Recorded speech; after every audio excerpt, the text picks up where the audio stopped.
And we are live. Welcome to Josh and Aaron Talk About Stuff. I'm Josh. I'm Aaron. And this is part 2 of our season 1 premiere of Battle of the Brits, Beatles versus Rolling Stones, plus many other British artists.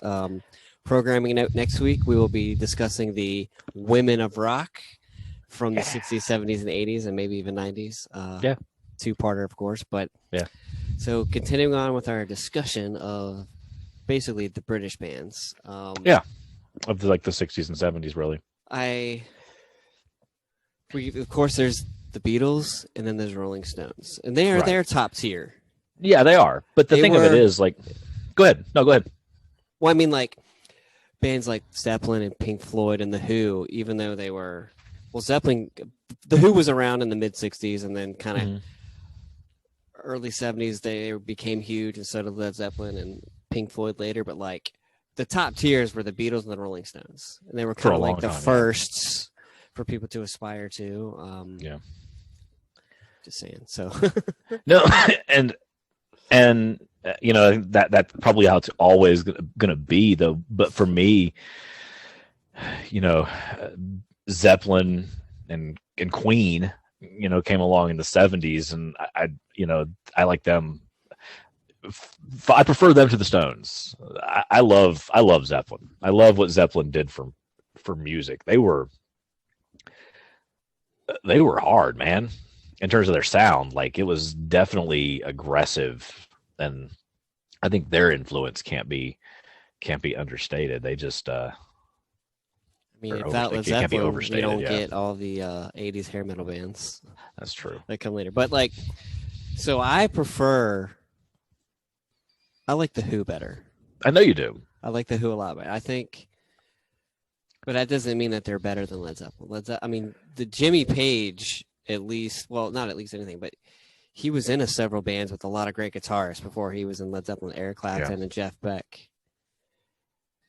So he just kind of... Well, yeah, the Yardbirds. I don't know where I'm going with this. I'm just saying, like, so, like, Led Zeppelin was almost like a super group because Robert Plant had been around. Were. Yeah, you know. Yeah, they'd all... But, you know, a lot of those bands of that era were. They kind of, you know, like, there were these bands that would spring up, and they do a couple of albums, and then they'd break up, and the different members of the bands would get together and make another album with another band. Right. And sometimes that band would last, and it'd be Led Zeppelin, and, like Clapton was in the Yardbirds, and they left the Yardbirds. It was in Cream, and he was like Clapton by himself. And I think Clapton's been in like 15 bands or something. Right. So Derek and the Dominoes. Right? Yeah. So, like, I mean, what it comes down to is, like, you know, all right. So, who's better? It's sort of an irrelevant. It's so objective. It's so subjective, right? It's so subjective. Like, it's like, I know who I prefer. Right. You know, I know who I prefer, and I think there's a pretty strong argument, like, for the okay. So here's the Beatles, John, Paul, George, and Ringo. They're the son that everyone's trying to get close to. Right. You know, I mean, it's like, okay, there are people that are like, oh, they're overrated. It's like, yeah, they're really not. I mean, so I prefer them, and you may not love their music, but their impact on the industry and on culture is not overrated. They had an immense impact, But after that, there's so many of those other great bands that it's like, it's totally subjective as to who's better. It's more just like, what do you like? Like, you love the Who, and after you suggest that I listen to Rain Over Me, great song. I just great like the vocals of that one when he's like belting out. And you know, incidentally, Pearl Jam coming up again. I actually listened song. to the cover of it afterwards. After you said that, I was like, ooh, Pearl Jam covered. I'm gonna listen to that. Yep. Then I ended up listening to the cover of Baba O'Reilly by Pearl Jam as well. So obviously,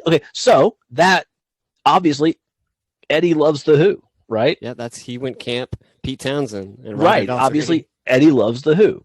I mean, and then but then I've seen the Foo Fighters play live, and, like, you know, the Foo Fighters will cover Queen. Constantly cover Queen. They love Queen. And in fact, I think Dave and Taylor inducted Queen into the Rock and Roll Hall of Fame. But then I've also seen the Foo Fighters play where they brought like John Paul Jones and I think Jimmy Page up on stage with them. I think also John Paul Jones was around when they were recording In Your Honor, right? And did a song with them or something like that, right? So so these bands,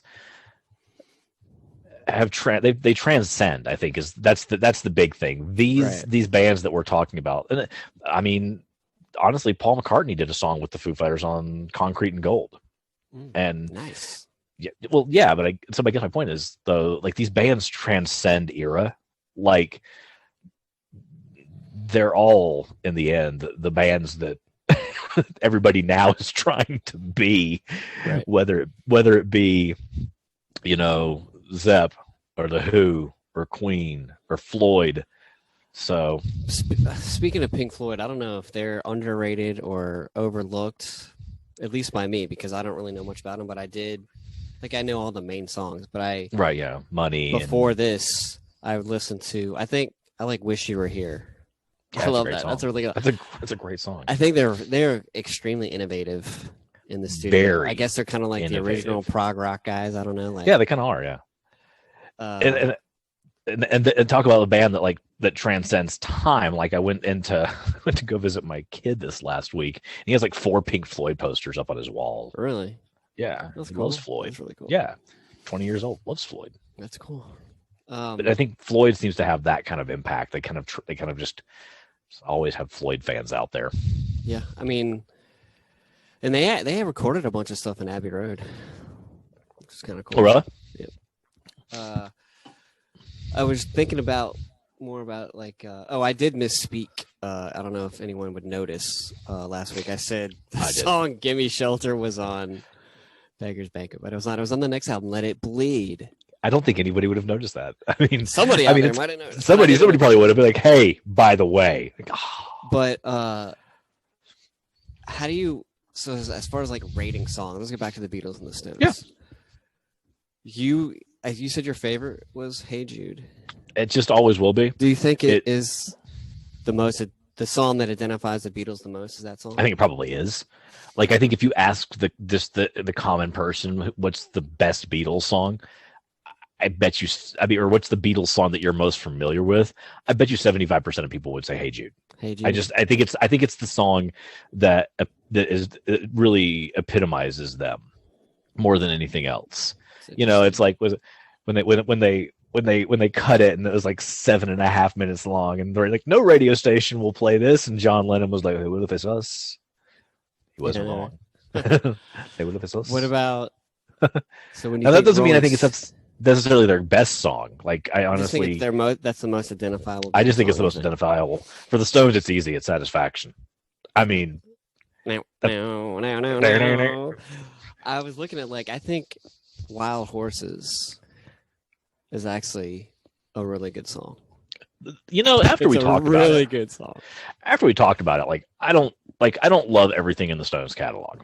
I'm not like, technically, I don't love everything in the Beatles catalog. They did some weird stuff. You know, they had a couple of songs where like, whoo, they were definitely experimenting with this one. But yeah, in some way, form, or fashion, they were experimenting. But I like most of what is in the Beatles catalog.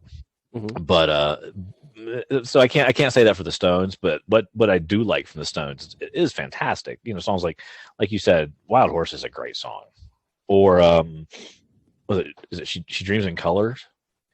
She's a rainbow. She's a rainbow. Funny I just dig that tune, man. Funny thing about that. I dig that tune. I bought it was a best of. It was like 40 licks is what it was called. Had like 40 songs of the Rolling Stones. Yeah. And when I got to that song, I always skipped over it. I hear the first 3 seconds and I would just skip over it, right? So then in the last couple years, I've seen this commercial on TV, right? And they're singing "She's a Rainbow," and I'm like, "She's a rainbow." How come I don't know this song? Why don't I know this song by the Rolling Stones? I go to look and it's on the thing. She's a rainbow, and I'm like, but see, it's off that their Satanic Majesties album, which is their Pepper. Oh, okay. And that's the only song that anyone would even ever pull from that one. I listened to it. It was very, very, very weird and way out there. But I'm like, how do I not know this song? Because that is definitely not the song that people would identify with the Rolling Stones. No, it's not. But I like it. It's a good tune. It's cool. It's a good tune. And that, Wild Horses, like you say, "Give Me Shelter." "Sympathy for the Devil" is probably one. I love "Sympathy for the Devil." I just think that's a great tune. Yeah, I like hearing Uh, Axl do that. Axl did a great version of that right. song. Yeah, and it Uh, was very fitting for Axl. But regardless, yeah, I like Beast of Burden and good Miss song. You. Yeah, I know it's only rock and roll, but I like it. I mean, yeah, they had they're I don't know. They are, if they're not number two, they're in the top five, I guess. yeah. No, undeniably. I mean, if you like started So listing like off the the top, best and most influential rock bands of all time, yeah. So who would we like if the list just was Beatles, Rolling Stones, Led Zeppelin, The Who, and Queen, Pink Floyd as like the bands of of Britain? that, Is yeah, there the bands. anyone that we're like leaving out that I don't know of? Because I'm trying to think of You asked like, me that before, and I felt like there was, but honestly, if there is, I can't think. I mean, those are like the big bands, right? Those were Those are the like big the big ones. I mean, bands. like Eric Clapton on his own is pretty huge. Clapton on his own was big. Yeah, But he, absolutely. um, but like, I'm just trying to think. But then I want to kind of steer this a little bit. So, like, as the British are, destroying the charts, there was still a lot of good American music. Yeah. Trying to compete, of course, the Beach Boys, everyone's trying to compete, right? Beach Boys and the Doors. They were I like, love them, man. they were so cool. One of the best voices, So, Jim Morrison. oh man, ever. no, probably, yeah, absolutely. Jim Morrison, fantastic voice, and definitely one of the best frontmen there is. I mean, talk about like that guy could stir some controversy up. He did not give a flip. Not one. I mean, he defied Ed Sullivan. He defied everybody, man. Jim Morrison, in a way, Jim Morrison was pure rock and roll because they're like, we can't have you say this on the air, right? Okay, I won't. He was probably like what John Lennon wished he could be because there was so much. Like John Lennon did what he wanted to do, but he still, I think, he played by the game a little bit because whatever. Jim Morrison didn't care. Jim Morrison did not rein it in. Where do you put Jimi Hendrix? Like, as like solo, like as far as but it was like this Jimi Hendrix experience. Right, it was a trio, right? I mean, I don't think. Obviously, he's either one or two for greatest guitarist of all time. Mm-hmm. I think the songs that I know of Jimi Hendrix are really good. But like as far as like competing with the 5 or 6 bands we said, I don't know. Yeah. No, and go ahead. Go ahead. Well, I'm saying there's difference between like Jimi Hendrix and his band. Yeah, that's true. Like the band of Pink Floyd. True. Very true. So I just think it's a different category. As far as like, Jimi Hendrix, like vocalist, probably not in the top 100. No, I mean he had a fine voice, right? Totally functional. But I mean, totally a functional as far voice. As like power and rock and roll, of course he's influential and up there. But like I'm just like as far as like a band goes, I mean, it was like, all right, just back me up, and I'm like shredding it, Yeah. Hey guys, I'm gonna tear the hell out of this thing. But you know what? I think kind of what I'm hearing, and what we're saying is, man, that was a good era for music. It was. I mean, I was speaking of the good era of music. Like, it's always good to be the first, right? Maybe not always good, but like, so you had the 50s rock and roll. Elvis, Little Richard. Things were kind of starting to get rolling. Buddy Holly and Elvis, and then there was like Chuck Berry. An explosion of it. Really, I mean, it really started with the Beatles. This explosion of pushing the boundaries of music. Experimenting in the studio, and then then you got to add in stuff like touring, because like you're thinking of the 50s guys. What was it in the show Walk the Line? It was like Johnny Cash and Jerry Lee Lewis and Elvis. They're all together, touring these little small towns. It wasn't big stadiums until like and then the all Beatles of a sudden, came along. Beatles, what Shea or something, Shea Stadium and the Hollywood Bowl and just everywhere. And just the fact that they appeared on Ed Sullivan, I mean, it's just that was kind of a turning point in a way. That was sort of the turning point for modern music, is when the Beatles appeared on Ed Sullivan, because it was like, okay, and click. This was one of the most watched episodes of all time, and like crime went down. I gotta watch the Beatles. Well, okay, so what was it about these British bands that they were able to like just completely reset the market, if you will? maybe it's kind, maybe it is like that whole tapping into the zeitgeist expression, but it's like everybody was ready for it. Like the pump had been primed, right? Like we had those bands in the 50s, the Buddy Hollies and Jerry Lee Lewis and Little Richard and Elvis Presley, that had started to kind of get things rolling, and there was this hunger for something that was a little bit dangerous, a little bit different than what mom and dad were listening to. Was it like the anti-establishment? Yeah, and then so here comes these four dudes from Liverpool with suits and funny haircuts, and it's like, whoa, hey, what is that? It's that same thing that when at 15, I turned on MTV and here's a school gym and cheerleaders with anarchy things on their uniforms, and Kurt Cobain's back there screaming, here we are now, entertain us. It's just like, and all of a sudden it's just like this, and it's, oh, hey, that's different. And you got to think that's just what it was. These kids in the 60s are like, oh, hey, that's different. I like it.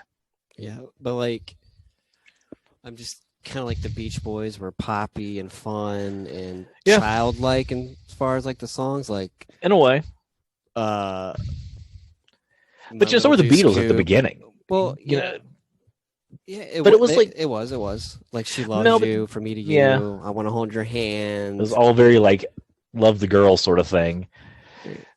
But then they matured. It matured, and it also, like, the Beatles was like, it was more like that. It had that, borrowed from that more bluesy like sound, as opposed to like the California surf rock of like the Beach Boys. Right. So Frankie Valli. Yeah. Well, that was New Jersey stuff, but like, it's just like, can you imagine you're at the height of your fame in like 1963, early 1964, and then the Beatles show up. Actually, do you remember that show Behind the Music? Yeah. One of the this is so weird. Like, I was visiting the college I would eventually go to in 1999, and we're in the hotel with my parents, right? And that was on, and it was an episode with Tony Orlando. And he was talking about, he's Tony Orlando. He was like killing it, right? And then like the Beatles came, and it just crushed his career for a while. Yeah. It happened to a lot of artists. Yeah. They had to like, oh man, we actually have to be good. Because the Beatles just, at one point, they operated the top 5 spots on the Billboard charts. That's crazy. And like, it was hit after hit after hit after hit after hit. And like, they were, people had to stuff. And it's probably a good thing that like everyone kind of like got reset. And they're like, oh, we got to actually we got to do good stuff. A musical reset is really good. I mean, and honestly, I kind of like, we're desperately in the need of one now. We just are. I mean, we are in need of a musical reset. We had the Beatles they did a full musical reset in the 60s, and then Nirvana did it in the 90s. Okay, it's been, I mean, wow, I'm old, but it's been 30 years. It's time for another musical reset. That we'll talk about it near the end of the season. Yeah, near the end of the season. I know. But I think The Weeknd and Billie Eilish are kind of resetting. I like them. Anyway, but no, and I think that's a nice statement to make, to kind of get us kind of with that on the horizon. And you're right. I mean, like, Billie Eilish is she's definitely one of those that I need to. I'm not sure how I feel about her, but I definitely acknowledge the fact that she is pushing things in a different direction, and so is The Weeknd. Well, yeah, I just feel like, we'll talk more about it. Like, Angela listens to those artists a lot, and so I am forced to listen to them a lot in the car. But I've like, oh man, this is actually like really good. Even though it's like, I have bands that I really like that aren't really relevant in the mainstream, but that doesn't mean you're not good. Like, we'll talk about that in the state of music later too, like indie. Yeah, absolutely. But like, so I think we're agreed. The Beatles are number one. I just don't think you can argue it. I know you people can flip flop the 2 through 5. Stones, The Who, Pink Floyd. Queen is a little different because they do come a little after the heyday of these other bands. They kind of do. Like, Queen actually moves like into the 80s even a little bit. But they had a lot of staying power. Once Bohemian Rhapsody came out, it was like, couldn't get enough of Queen.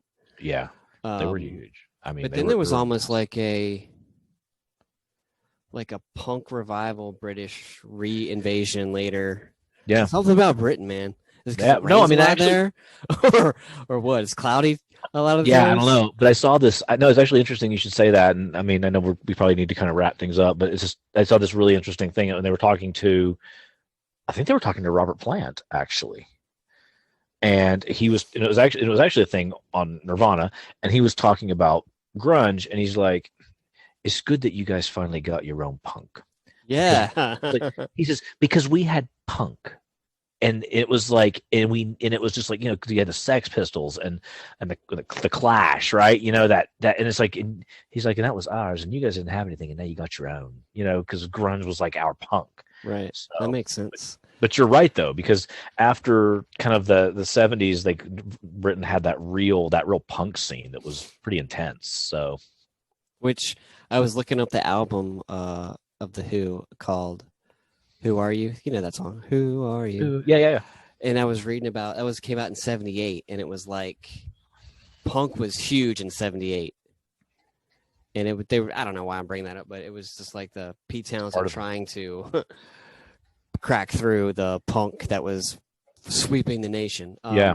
But real quick, are you more of a McCartney fan or a Lennon fan? Ooh, As far as like the hard one. songs go, I'm Yeah, I Lennon all know. the way. Are you? But I mean, like Paul, like "We Can Work It Out" is one of my favorite songs. Paul, I like, guess, when you get right down to it, I guess I'm really more of a Lennon guy. okay.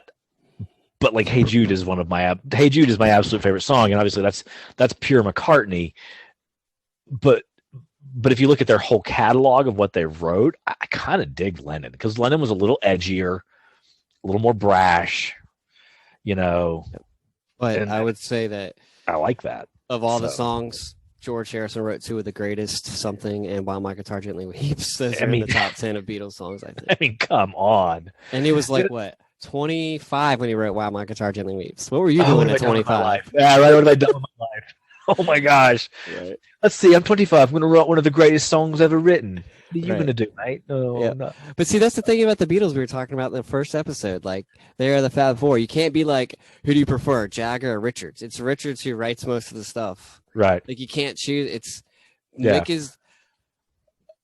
I don't think he's like a top singer, but he's a really good front man. And then That's as the a ultimate band, they're really good. But like, Yeah. even though the Beatles were a band, they were four really strong individuals. Well, and that brings us back around to what I said about the Rock and Roll Hall of Fame. They're in there as a band, but they're each individual artists, which is Pretty awesome. unbelievable because it's just a testament to the fact that they were a fantastic band. But like you said, they're each one extraordinarily talented musicians in their own right. Yep. Yeah, all right. So I guess that's going to wrap it up for Battle of the Brits. Tune in next week for the Women of Rock, and they do rock. So, They do. See y'all later. You ever watch PTI real quick? You ever watch PTI? Oh, yeah, pardon the interruption? Yeah. He's like, I'm just going to say, good night, Canada. All right. Nice. Bye-bye.